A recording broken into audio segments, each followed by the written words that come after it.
3, 2, 1.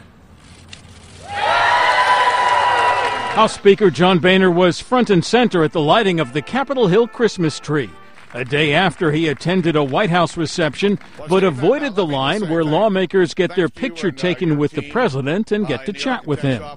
Both the president and Boehner are digging in their heels as the fiscal cliff approaches. The president is insisting that people with the highest incomes have to pay more.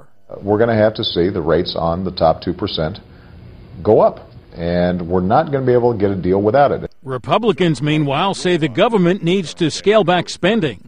We're spending $1 trillion more than what we did 5 years ago with the tax revenue the same. If we do not focus on spending, we will never solve the problem.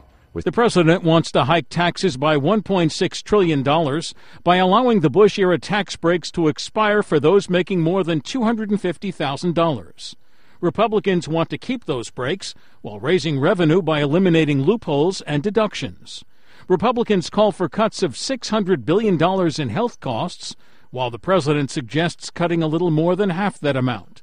And the GOP wants another $600 billion in cuts in mandatory and discretionary spending, and they want to change the way cost of living increases are figured at a savings of $200 billion. The president has indicated a willingness to make what he called tough decisions on entitlements. I can't ask folks who are, middle class, seniors who are on Medicare, young people who are trying to get student loans to go to college. I can't ask them to sacrifice and not ask anything of higher income folks. But with time winding down, Republicans say there is little progress. There's nothing going on privately that's not going on publicly.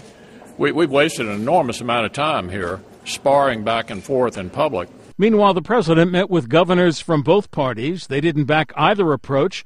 They just want assurances that any spending cuts won't put a greater burden on their budgets.